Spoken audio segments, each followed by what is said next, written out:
Okay. Well, that sucks. I just reconnected my Facebook destination and it still doesn't like it. Um, Great. So, for those of you who are watching us on YouTube, I'm just going to take a minute and try to reconnect our Facebook Live feed. Um, so, I apologize. If you would like to chat with our friends Brian Stewart from Belvedere and Cameron George from Ardbeg, the chat feature is now open, and feel free to do so. Let's while I maybe just mute myself and try to work through this issue. I'll be right back, gents. Oh, wow. Fantastic. Thanks, Dan. Okay, I feel like we're on a blind date all of a sudden.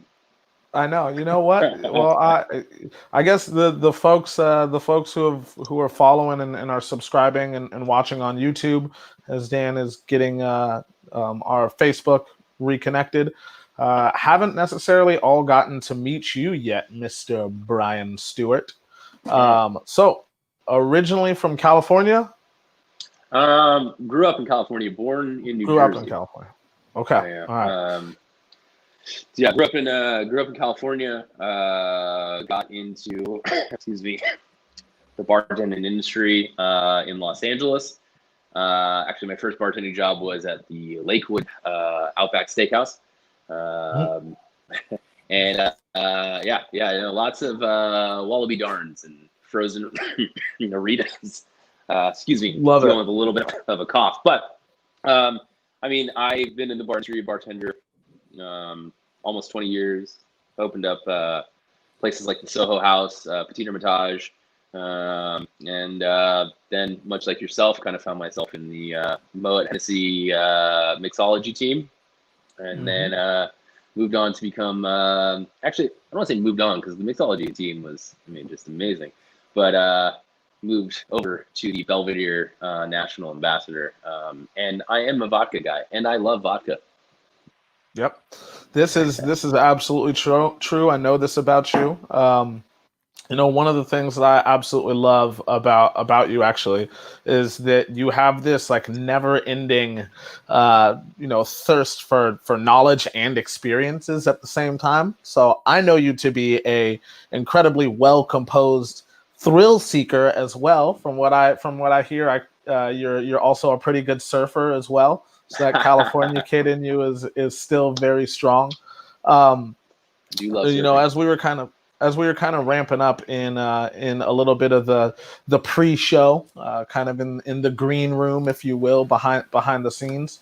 One of the things I was really thinking about was, you know, I think it's very interesting that we're doing an episode that encompasses, spirits from Scotland as well as, vodka from Poland. I think that that's incredible because there's going to be, kind of this, if this was a Venn diagram, if you will, there's going to be an overlap of not only technical proceeds, obviously distillation, but also fermentation. And of course, what we're here to talk about today is of course, malting. But I'm Yeah. wondering if you can kind of tell us a little bit about other areas that might contribute flavor. Like, does water matter in vodka? Yeah, Is there water. is there barrel aging? Like, what? Let's talk about vodka. Okay, you want to talk? So vodka has 600 years of know-how. It's been around a very long time, much like a lot of other spirits. It was, pretty crude at one point, like most distilled spirits were. This was something that was medicinal, being used. Farmers probably through the process of making bread saw some dough sit out too long and saw a fermentation process and saw these kind of accidental things happen, which created more of kind of a curiosity into how to push that fermentation process. And then we saw the art of distillation come forward. And this was happening all throughout Poland, so much so that you look at Poland throughout kind of Eastern Europe, it's known as the rye belt. This kind of long grain of how rye just grew throughout here was building communities. It was more nutrient, it fed more communities. It lasted longer on a shelf.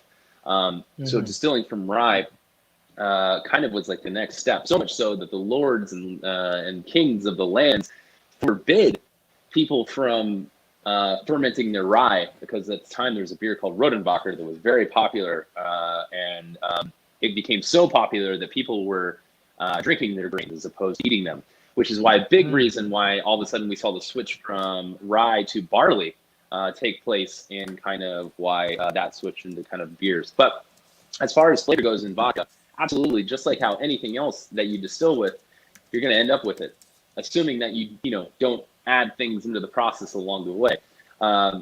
In our case, we distill with rye because we love the big character notes that you get from it, the big vanilla up front, the star anise in the middle, the pepper on the end, as opposed to if you were distilling with something like potatoes, which is also very common throughout Poland, where you get much more of a big earthiness, more kind of a soil texture, where it just has more of a weight to it. When you distill with wheat, it's a little bit more neutral. I don't want to say flavorless because it does have notes of citrus and things like that, but it's not more character driven. That's in the world of vodka. It's very popular, I'm sure, amongst your fan base to say that vodka is odorless and tasteless, and that's just not true. I mean, even that shit we were drinking in college that was down here on this shelf, I mean, that had a flavor. It wasn't a good one, but it was a flavor. But it's very interesting to kind of see the turn. I think even in the bar community, I myself included, there was one point where I think we were just shunning it so much because there was so much information to learn, and it was this thought that vodka was so singular. You just take a grain, you ferment it, you column still it, and that's it. It's over. As far as the water goes, of course, water can impart flavor. It's the same thing if you take a bottle of Fiji water versus a bottle of Poland Springs or Arrowhead. They're going to have different kind of flavors and textures to them. We want our water in our particular bottle to taste like nothing. We get it from a spring underneath our distillery that's over 12,000 years old, and we pump it to the distillery using no type of manpower, just gravity. And then it goes through an 11-step filtration process, 2 of those steps being reverse osmosis. The goal is to take out all minerality, all flavor, so it just carries the flavor of our distillate. We want, in the famous words of a couple people in Poland, the famous saying is that water breathes life into vodka. It's really kind of carrying the distillate to your palate in a way that, we distill up to 98.6% alcohol by volume. You can't drink that. We use our water to bring it down, much like how a barrel would mellow out a distillate from a scotch. It's there to kind of carry the flavor to you. Love that. So love that.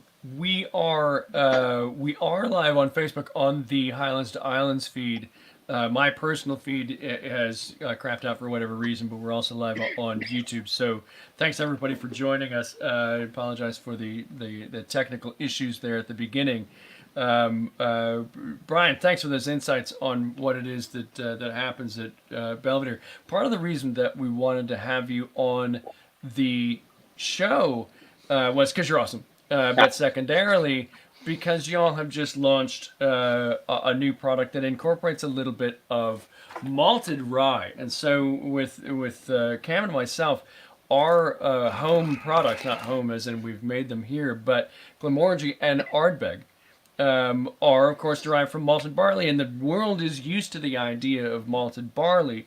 Initially, we had planned just to talk a little bit about the differences organoleptically and process-wise between unpeated barley and peated barley, but then we found out you guys were doing this crazy stuff with a malted rye product, and my limited understanding of rye leads me to understand that it's a pretty hardy crop to grow. The soil conditions don't really have to worry much about it. The temperate nature of the climate, the colder the better to a degree. And its diastatic power, or the amount to which its enzymes can break down starches into fermentable sugars, is much lower than barley.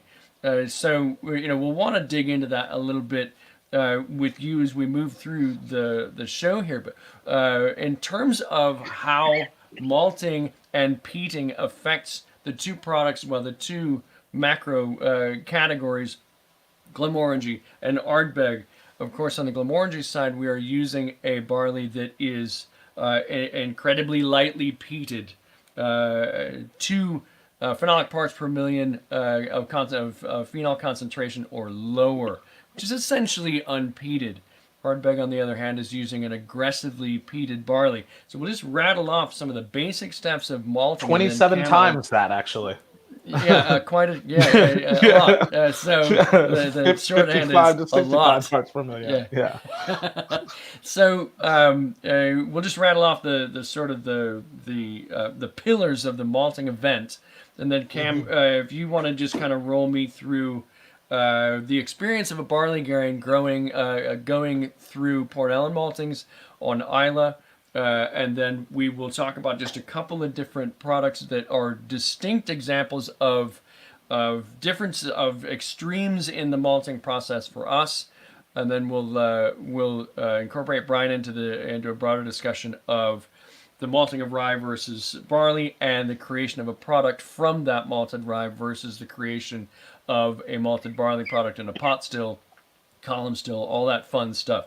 So what you're looking for in terms of malting barley is it's going to be brought in to the malting facility at a moisture level of under 13 and a half, and then that's going to go through a steeping process for a few days. So you're trying to convince this innocent little this basically a tiny embryonic barley plant that's run away from home with a knapsack full of food on its back.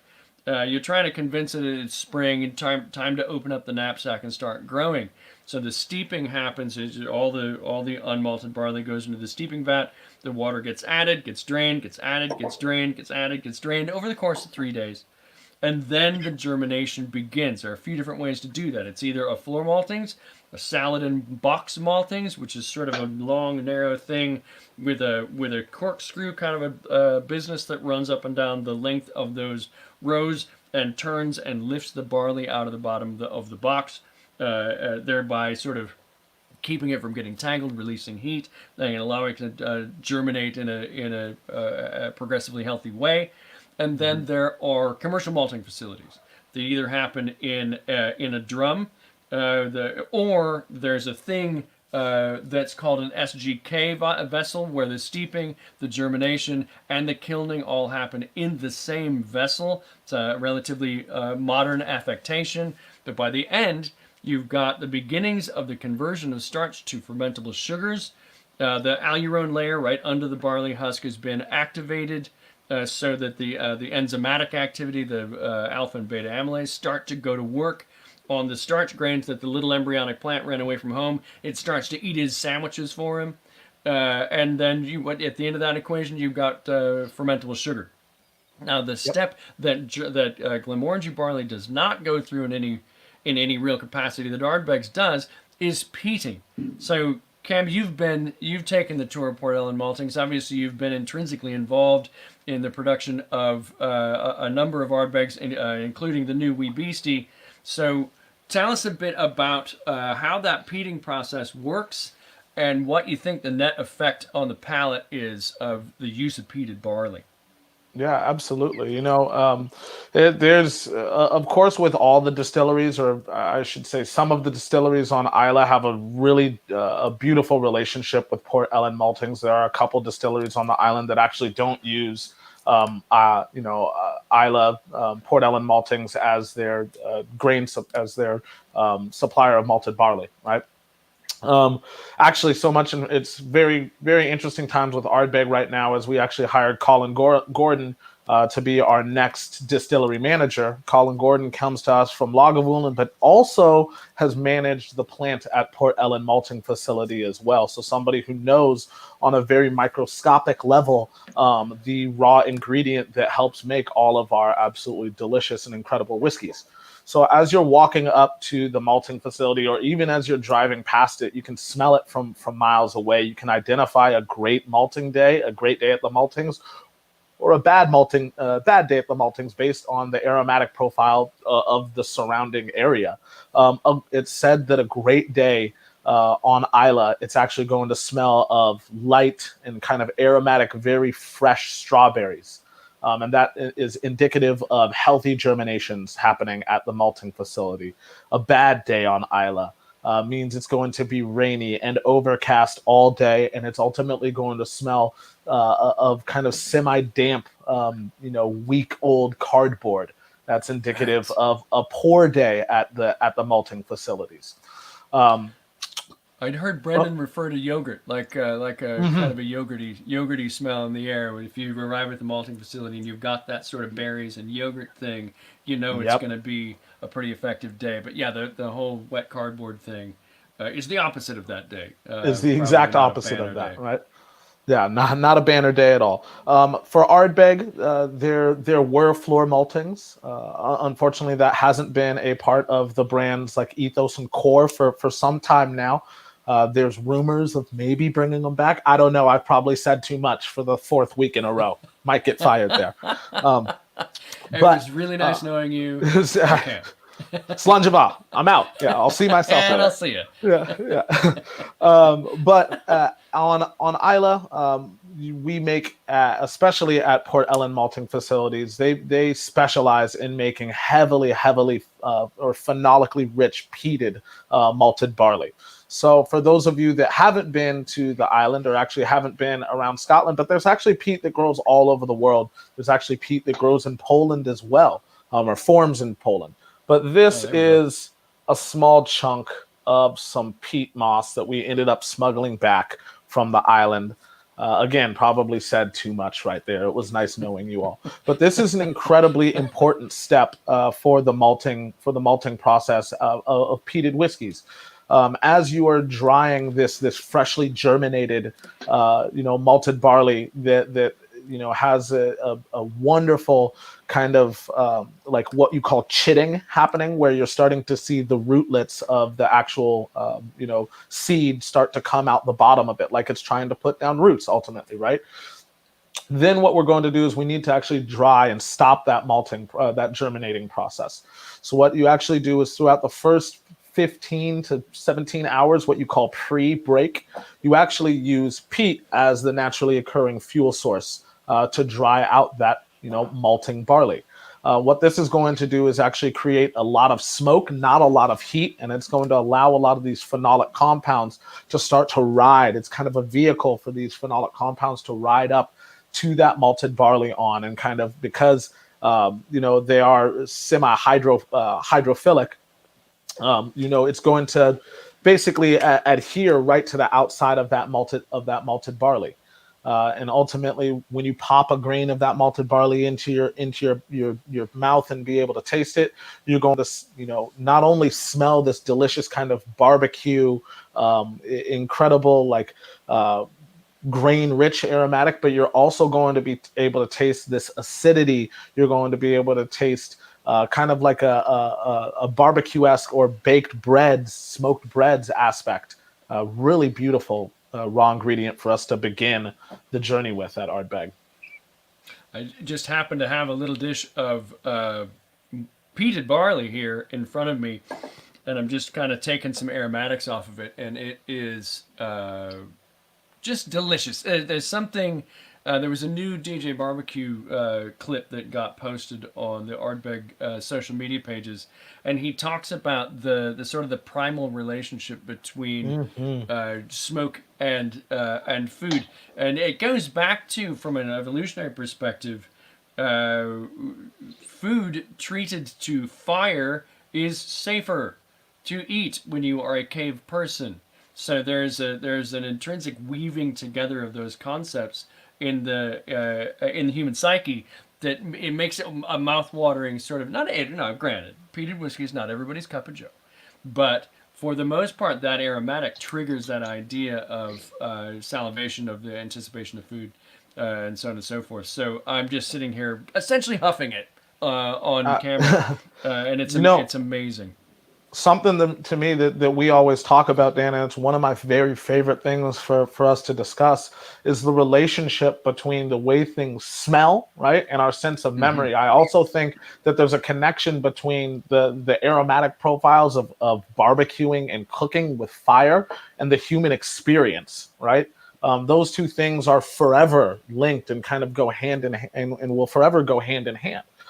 So when you're talking about a style of whiskey that very much so embodies those, again, not only are we triggering our own personal, experiences and memories, but we're channeling our experiences as a race, or like as a species. Yep. Do you feel like there's one Ardbeg in particular that you think showcases the peat element most effectively? Like not necessarily the PTS, but the one that evokes that sort of peat fire aspect of Yeah. the production of Ardbeg most effective, or most clearly or effectively?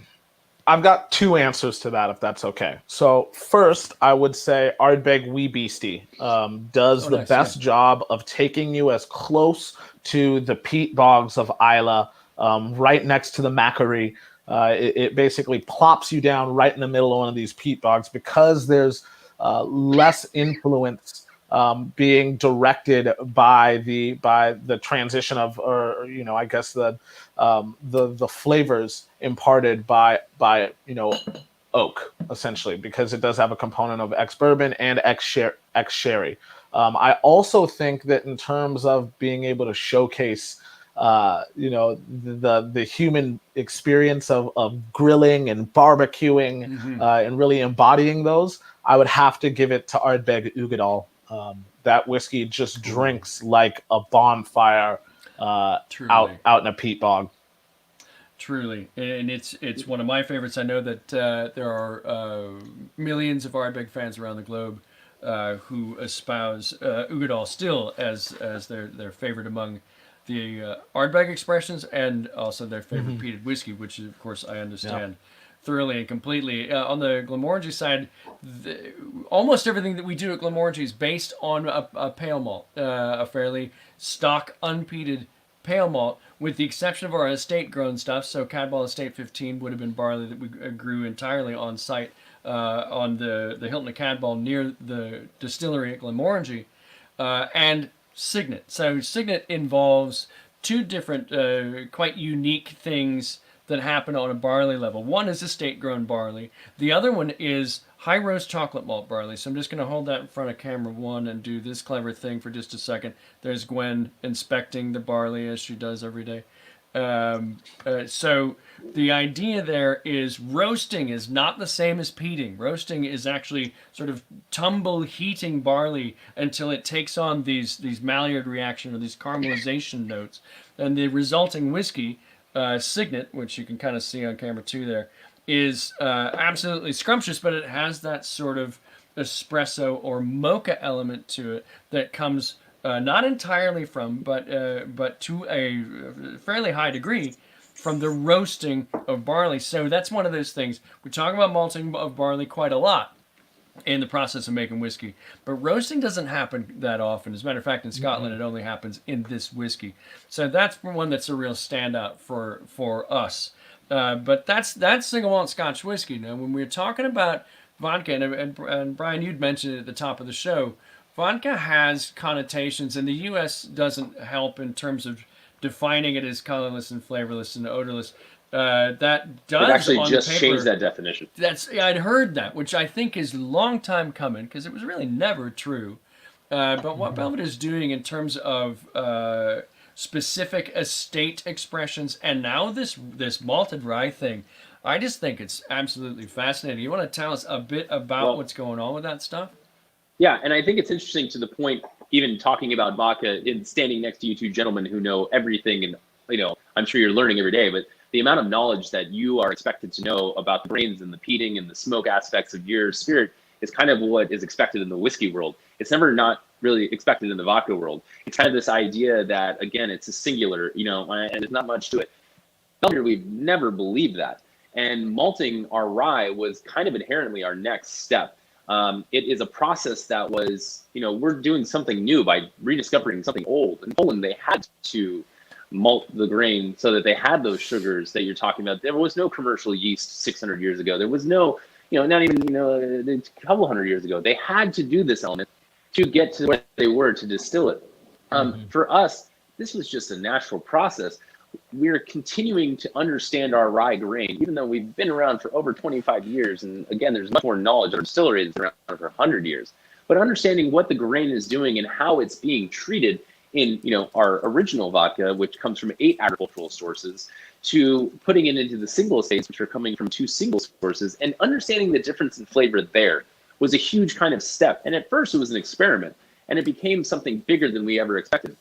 This particular bottle, which kind of is tiptoeing along the lines of what Poland considers in the rule setting of what a bottle of vodka is, because actually this is a vodka finished, the unfiltered, which of course, if you love that, it's still that Smigori Forest bottle. The bottle has changed, but the liquid is the same. But this particular bottle, you'll notice on the front, it says it's vodka mixed with a rye spirit, a malted rye spirit. That's not because we technically anywhere else outside of Poland, could get into calling this malted rye spirit a vodka, but in Poland, we haven't distilled it high enough. So that's why it's not a vodka. That's why we have to say it's finished with a malted rye spirit. And when you look at the aspect of what malting has done to the 98% of a Belvedere original that's in this bottle and the 2% of the malted rye that's in this bottle, the flavor from this to that is extraordinary. And that all comes from malting, as you guys know better than anything else. This is just, at Belvedere, us understanding the way that our rye grows in certain areas, understanding different treatments to it, because I think that's the misconception of vodka. It's like no one expects me to get up here and like I'm supposed to be the Belvedere guy. Like, you guys want to head to the pool later and put some sunglasses. The reality is that this is very complex, and understanding what this rye does and finding the nuances in making a vodka so that it drinks like a vodka but still has a ton of flavor up front is one, unexpected, and two, while it's simple in the process, is very difficult to complete. Malting is new to us at Belvedere, but we had the heritage behind it. All we had to do is look to our past to understand where to go with this particular grain.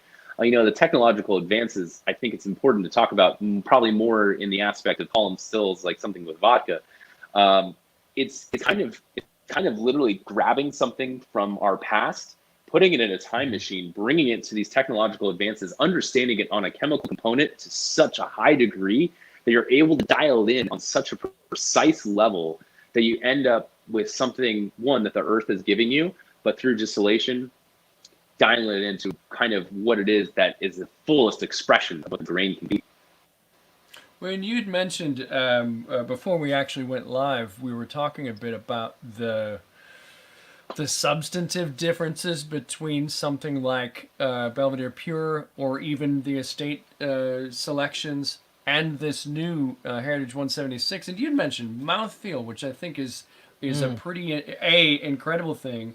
B, not a thing that gets talked about much in vodka production. It gets talked about all the time in single malt Scotch whiskey. As a matter of fact, last week when we were talking about chill filtration versus non-chill filtration, it was a big part of that discussion.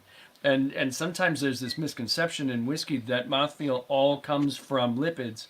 That's not always the case, and it's evidenced here with this new product. That mouthfeel is coming from somewhere, but it is not directly from lipids, clearly. No, clearly not. And I mean, a lot of it comes from the amount of, oils and natural aromas that carry through on the distillation process. And now a lot of that in the vodka world is taken out by filtration. There's being a cellulose and then a charcoal filtration, which will remove a lot of those textures. They're still there, but they're hard to detect. In the case of the two single estates, we skip the charcoal filtration on that. So any kind of remnants of oil that comes naturally from the distillation process is prevalent. But even in the two separate grains that are separated by 310 miles, the Lake Bardichak is much lighter on the mouth, where the Smigori Forest has a much heavier feel from it. And that's coming from the terrain and the soil. In the case of the Heritage 176, even this has, I refer to it all the time, it has this bold softness. And I think that's kind of malting. In fact, when I think of whiskey, you kind of you prep yourself for probably what's going to be like, if you're used to drinking vodka, like this nerdy kid over here, and you prep yourself for kind of a whiskey, you're prepping yourself for like kind of what's going to be like this massive, bold thing in the mouth. But really the reality is that you get this beautiful, smooth palate followed by a texture. And that's kind of what the malting process has really helped our rye to discover, is this more kind of soft boldness that applies itself to even more different styles of drinking. That's what I love so much about the Scotch whiskey world. It's kind of like, you don't have to do much to it. You just have to say, oh, look at this bottle that I found in this place, and it gives me a whole different experience. Belvedere is chasing this experience by giving our rye a different treatment by saying, listen, you don't have to go the singular route of saying, oh, this is the way a vodka is supposed to taste. No, Let us continue to understand our grain, what it's doing, and we'll give you different experiences all through the same grain, and also not adding anything. That's something, I think a lot of people don't talk about in the vodka world, where texture might be coming from things like glycerin, unnatural flavoring, things of that nature. Poland has, much like Scotland, we have a vodka appellation around us. We are not allowed to add anything unnatural or sugars into our bottle of vodka. It's illegal. We can't do it. So it's just rye and water in this bottle, and that's it. Nice. Well, and that's Cam. I was going to point out to you. No, you and Brian. It occurs to me that you and Brian are both working different angles of the same conversation. I.e., peated whiskey and cocktails is not a supernatural thing that occurs to everybody to do. And utilizing a texture and flavor-rich vodka in cocktails is not a thing that people are used to thinking about. Cam, how do you? I mean, I know I've seen what you're trying to do in terms of working with Wee Beastie and working with the other expressions of Ardbeg to make cocktails not just more viable, but way more fascinating. Going down that different path. It's just now occurring to me how, even though it doesn't say, they seem like they're from absolutely different worlds, what the two of you are dealing with is kind of the same. Any thoughts on that? Yeah, that's a really great point. We're both proponents of having conversations that that are not the most commonplace in either the whiskey world, the vodka world, or the cocktail world in general. Because in the cocktail world, it seems like peated whiskeys haven't quite had their day in the sun. And vodka is a spirit that for a long time has kind of been bashed by a lot of our brothers and sisters behind the bar. So yeah, you're absolutely right. We're having conversations that are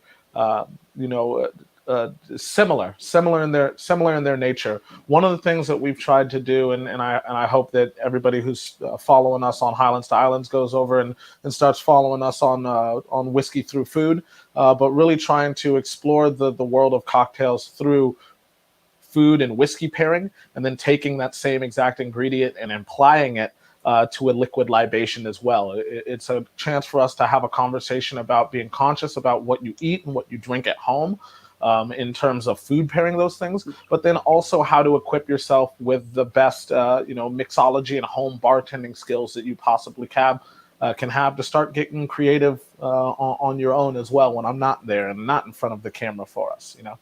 That's very cool. I got a question that I'm just going to put on the screen here because I think it's relevant to the conversation. This is from Mark Tracy. I'll just read it.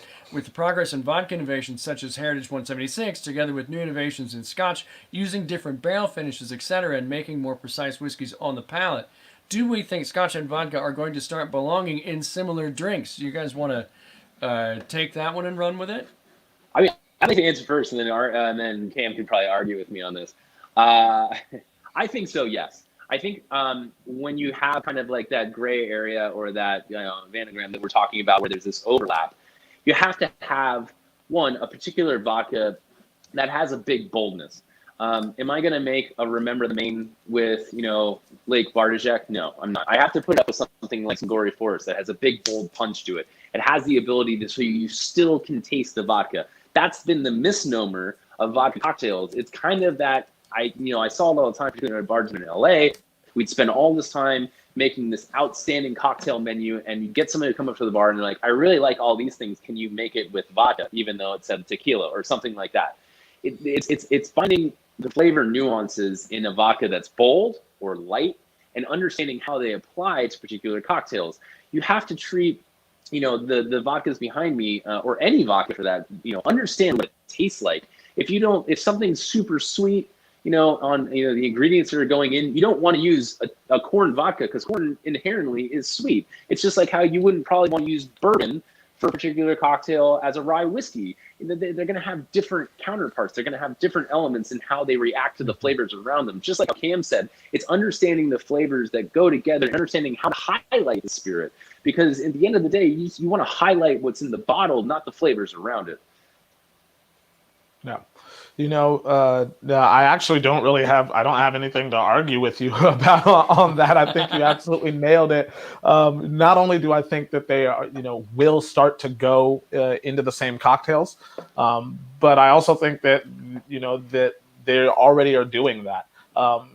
One of the reasons that I absolutely love mixing cocktails with Belvedere as well is because it is, quite floral and spicy, and there's this beautiful like black pepper and lemon kind of like peel aspect on the finish of that vodka. So I'm able to get the raw power, the nuance and acidity that I'm really looking for. And I actually describe Ardbeg in a very similar fashion, where it's like there is that raw power being, kind of laid out across the palate because it is the most heavily peated whiskey in regular production. But there is a lot of nuance, especially when you're talking about even our 10-year first and second fill ex-bourbon casks are going to develop like vanillin. You're going to start to see eugenol and things like that start to creep into the palate. So you've got a kind of wide swath of flavors. And then ultimately there is acidity, especially on Ardbeg 10, but there's a kind of common thread of acidity that runs through the entire Ardbeg core range. It starts to look a little different in Wee Beastie. It's kind of softened, almost blood orange. In Ardbeg 10-year, it's lemon peel, or it's lime peel specifically. Corey of Reckon, you're starting to see a little bit more of that like lemon aspect, and Ugadal, it's this softened kind of beautiful orange as well. So there is a lot of acidity that runs through the Ardbeg core range. So I think when you take cocktails, even you look at classics, I think that the Cosmopolitan is a cocktail that best is showcased with Belvedere for the intrinsic values that we just discussed. It's also delicious with Ardbeg. One of my favorite things to hear Brian speak and say, actually, and it made so much sense when we were talking about the history and martini theory, if you will, is that there's no place for the vodka to hide. Like that's a Brian Stewart original quote. That's not my. There's no place. Oh well, That's all not right, my fine. original. We're gonna I've heard greater people than me say that, just in case they're watching. Yeah. No. We'll incept it. No, they heard it from you, Brian. That's what we got. Yeah. Okay. But yeah, there's no place for the vodka to hide at all. And actually, one of my favorite cocktails that I did at home a few weeks ago was a Smogori Forest martini with an Ardbeg 10-year rinse. So. Which is Yeah. delicious. Nice. It gives you this great smokiness. And yeah, I couldn't agree more. And kind of intrinsic, just like you talked about the Cosmo and how the Ardbeg helps that. I think you take a classic cocktail that's made for vodka, something like the Bloody Mary, which I've been on, I've been quoted as saying it's not my favorite cocktail in the world. You put Ardbeg in a Bloody Mary, I'm going to drink that all day. I think that has a better place kind of in showcasing, because Bloody Mary, that's a lot of heavy flavors and a lot of citrus. You need a big punch to come through that. Let's be honest, historically speaking, a Bloody Mary was there to fix your headache from the hangover or whatever you were doing the night before. And he didn't particularly want the alcohol in your breath, or feeling that kind of thing. So taking a classic cocktail, something like a Bloody Mary, there could be enthusiasts who say, oh, it's always supposed to be. I think adding Ardbeg to a Bloody Mary actually improves it. That's my standpoint. Yep. I've got to be right there with you on that. And Mark, to your point, I think the point of intersection where these things come together are in the cocktails with a simpler ingredients list, where the spirit itself has to carry the load quite a lot. I mean, if you're talking about something that's got a lot of pineapple or whatever in it, there's going to be, or even a lot of chartreuse or a pastis or something that's got such an upfront flavor that it's kind of hard to pick out what the base spirit is. That's one thing. But where peated whiskeys and vodkas in the cocktail realm will start, I think, to merge together. Good vodkas, like Heritage 176, where they'll start to live together, is in those cocktails that have very simple builds and very short ingredient lists, classics, but very short ingredients lists, because there's a gigantic football to carry down the field, and the spirit's got to be the running back that can cross the goal line. Because if it isn't, then those cocktails get pretty boring pretty quick. So in answer to Mark's question, that's kind of where I see the point of intersection for those two seemingly disparate elements of the distilled spirits culture coming together in the craft cocktail scene. Again, that's just me. The proof will, of course, be in the pudding as on-premise comes back online and we get back to. There's a lot of virtual cocktail creation happening currently, but as we get back to whatever's left of on-premise, when we get back to it, as we get back to that creativity stream and that sense of sort of urgency and lots of eyes on the ball, I think we'll obviously see where that goes. But those two spirits categories are intrinsically unique, but also character rich in ways that the customer may not be expecting. So that, I think, gives a creative hook to any bartender who wants to go down a slightly different path than, okay, which rye do you want in your old fashioned? I would drink those all day, but as from creating an intrinsically unique and interesting cocktail program, finding those things like Heritage 176 and Wee Beastie that can take cocktail X and shove it off on a really compelling tangent because the spirit can carry that ball. That, I think, is where the future lies, particularly for these two styles of alcohol. To answer that question. As far as where we go next, Mark, nice. Ardbeg Negroni, I could not agree more. That's a beautiful one. Ardbeg, as we've discussed a billion times in the past, in a last word, which is traditionally a gin cocktail, is really, really, really fascinating stuff. You guys both have a strong background, obviously, in cocktail production. You both do, and this is just for the benefit of those who are watching and maybe watching in the future. These guys both do really amazing live shows on cocktails. Brian, when is your show live on the air? Normally it's Mondays, Wednesdays, and Fridays at 5:30. It's a quick little, I call it Belvedere Brian's happy hour. It's 10 minutes. It's, I get in, I show you a quick cocktail, answer questions about it, and get out. The idea is just to kind of start your happy hour with some outside thinking the box. I try to keep Monday a little bit intermediate. Wednesday is my professional, like real kind of serious cocktails. And Friday, I might just put together vodka soda with a sprig of rosemary in it because, at the end of the week, you just want something easy to drink. That's the idea behind that. And that's Monday, Wednesday, Friday at 5 Eastern, right? Or 5:30? 5:30 Eastern? Yeah. 5:30 Eastern 5:30. for Brian's show. Cam, you've got a Monday and Friday show called Whiskey Through Food. You want to It's amazing, by the talk way. us through that a little bit? It's fantastic. Yeah, we've had a lot of fun doing it so far. We're also going to be adding a YouTube for Whiskey Through Food, and then you can also catch it live on my personal Facebook. I will also be creating a Facebook page as well. But Whiskey Through Food really very much so explores the whiskeys created by Ardbeg and our wonderful brothers and sisters over at Glenmorangie Distillery as well.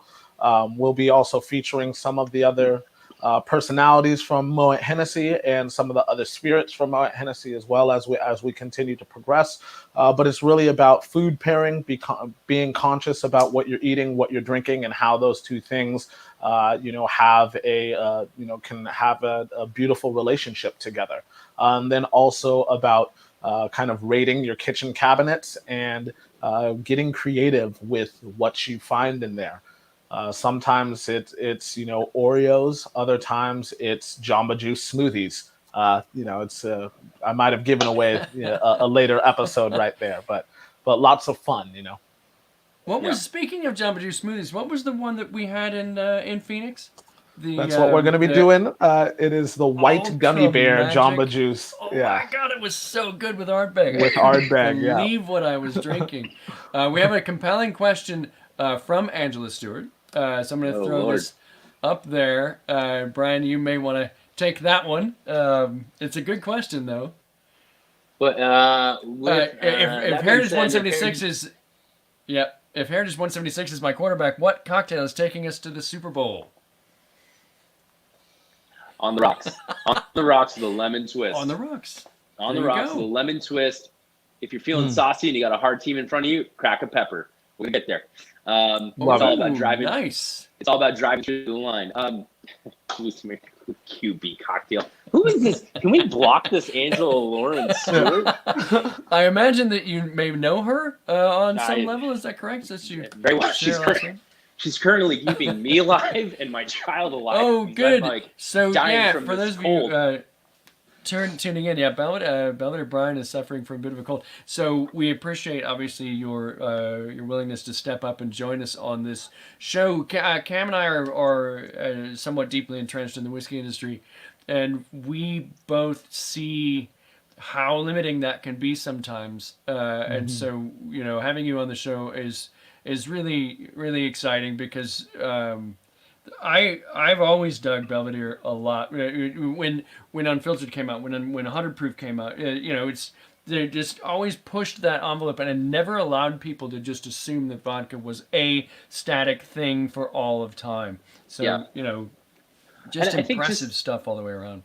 I think just to that point, I really appreciate you guys allowing me to come on here and talk, about vodka. And, like I said, I'm sure your fan base is very into hearing about whiskey and probably see, a vodka bottle and they go, oh my God, these guys have sold out. But the reality is that I think, even me as an industry person, the knowledge wasn't present. It wasn't one of these things where the information, the education was present around vodka.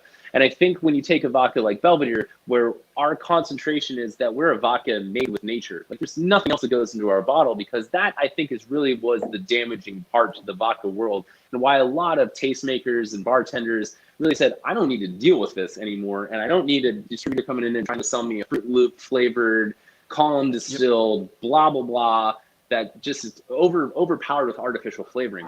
The vodka industry did enough damage to itself. Belvedere stayed the course. We've never followed trends. We've always set them, and we're kind of really coming into our own in the sense that we just want to understand our grain the same way that Glenmo or Ardbeg understands the way that you guys are distilling or peating or whatever. We're focused in on understanding the rye to the next particular level of anyone else on the planet. So much so that it's like, there's many innovations sitting here behind me. We're not done yet. Like this is the newest, but when you think about that challenge and how overwhelming that might be, and saying like, how many more ways can you take a grain and give it different expressions? Well, that's our challenge, and we're happy to meet it.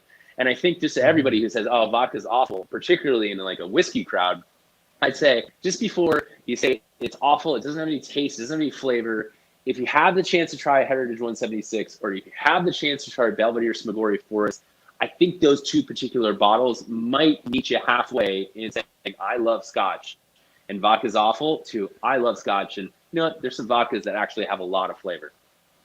Right. Yep. We're doing, when people saw the banner for this show, some of them who understand that we're all part of the Moët Hennessy portfolio might have thought, this is just a thing. But we'll have Jordan from Hennessy on next week. And the reason that we're doing that stuff, we just canceled it, then forget it. But the reason that we're doing that stuff is that these are intrinsically interesting liquids. And if Cam and I have a platform and some semblance of an audience that talks and thinks about whiskey a lot, what we're trying to do is to allow for a slightly different avenue of communication and thinking regarding some spirits outside of that category that benefit from the same processes and the same intrinsically interesting presence on the palate. We're talking about blending next week, and the cognac guys are seasoned blenders. If there's been somebody, they've been blending their spirit longer than Glenmorangie has been a distillery. So that's a thing that needs to be discussed. Yeah, that's what they're all. They've got 7 generations of the same family that have done their blending since the 1700s. So to have that kind of a conversation in the context of a whiskey show, I think is beneficial to anybody who happens to be strolling past and tunes in. It's a little something for everybody, right? I think so. Yeah. So what we'll be doing again next week, we'll have Jordan Bushell from Hennessy Global Brand Ambassador, on to talk about blending. Please tune into Belvedere Brian's show on Monday, Wednesday, and Fridays. To Cam's show on Mondays and Fridays, Whiskey Through Food. We'll be here every Tuesday, obviously, 2 p.m. Eastern. Let's see, if you'd like to receive my newsletter, you can certainly go to Glenn Modan on Instagram, follow the link in the bio, and that'll take you to the landing page to sign up for my newsletter. Anything else that, let me see if we haven't, I think we've reached. I just want to throw all this the out here while questions. I've got a moment. Yeah. I mean, if you guys ever want to, I'm happy to bring some vodka cocktails into it, but if we want to talk a little bit more about smoke, I'm happy to fire up the smoker in the backyard here in Williamsburg, Brooklyn. Ooh. And we could talk about how smoke is intricate and kind of what it does to rendering meats and fats and versus like maybe toasting or, kind of on something on a spindle on a fire. I'm happy to get involved in that conversation just so we can, maybe hang out and barbecue.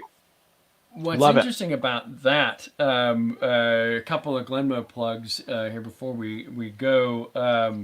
In the new travel retail line, when the world gets back to traveling someday, one of the expressions in the new travel retail line will be a lightly peated Glenmorangie. If as a function of this being a malting and peating show, some other Glenmorangie past expressions that one might find interesting. Finalta. The second, it's very hard to find now, but the second in the private edition series was another lightly peated Glenmorangie that I'll probably bust out for the barbecuing discussion. And then To Sail was a very interesting private edition using a different strain of barley called Maris Otter. And then the last, number 10 in the private edition range, Alta, was a discussion of just shifting the yeast strain. And of course, Cannonball Estate 15 is all estate-grown barley. So there's a lot of different stuff to sink your teeth into from the Belvedere, from the Ardbeg, and from the Glenmorangie portfolios. We're coming right up on almost an hour here, so we'll let these kind folks get back to their real lives. If you've got anything else that you want to contribute for the good of the cause, fire it up now. Anybody want any final words for our folks in the ionosphere here? I would just say, give vodka a chance. It's like, just give vodka a chance. Just, understand that there's good ones and there's okay ones and there's shitty ones. Belvedere is a really great one. And I think our quest for knowledge really kind of finds us at a very, while there's a big fork in the road, I think our quest for knowledge puts us back on the same road, and we find that our distilling methods and ways that we're treating grain, these are simple processes done millions of ways around the world that end up in hundreds and thousands of different results. It's a lot of fun to talk about. I learned so much from you guys today. I have questions about this bottle that I want to get answered now, just listening to you gentlemen. I think we just all continue this conversation that was spirit. I think we find that common ground and we can all just hang out and have a good time no matter what we're drinking. Absolutely. Something I guess that I'll contribute to the end here, especially as somebody who loves spirits from all over the world, in particular loves whiskeys. I guess even diving farther down into that, loves whiskeys from Scotland specifically. But I would really say, as we discover what it is that we love to drink and things that, we may not, find incredibly palatable either, there are two ends to that spectrum. I would say, continue to be adventurous, try everything. One of the things I absolutely love is that there's a reason for the quality and there's a reason for the flavor profiles that are represented, excuse me, in every whiskey that I have on my back bar, and every whiskey that you're going to, that you're going to find in a bottle, essentially. One of the things I would say as well is that if you're a huge fan of peated whiskeys, understand how those flavors start to really develop. There are going to be multiple contributing factors. If you're a fan of whiskeys that are unpeated or incredibly lightly peated, like Glenmorangie, there's going to be another set of flavor profiles, and there's going to be another set of contributing factors. If you're a huge fan of something that I really wanted to talk about a little bit earlier today, which was Irish whiskeys, incorporating unmalted barley, you're going to start to understand why those flavor profiles develop the way that they do. So there's a reason, there's a rhyme and a reason for the way that flavor profiles in bottlings of spirits from all around the world start to develop themselves. And so stay creative and stay vigilant and try everything. That's a really good point. We should have an entire conversation about the difference between single malt Scotch whiskey and single pot still Irish whiskey, because you get to talk about unmalted barley and wet hammer mills and all that cool stuff. So let's do that. That was almost rock paper scissors there for a second. Yeah. But let's do that soon. Next week we'll be on with Jordan. You can find Ardbeg Cam at Ardbeg Cam on Instagram. You can find Brian at Belvedere Brian on Instagram. I'm Glenmo Dan on Instagram, and just Dan in real life. Thanks for everybody for joining us on the on this episode of Highlands to Islands. We're looking forward to seeing you again next week. Thanks, guys. I hope you're feeling better soon, Brian. Cam will talk again soon. Talk to you later. Thanks, guys. Thank you.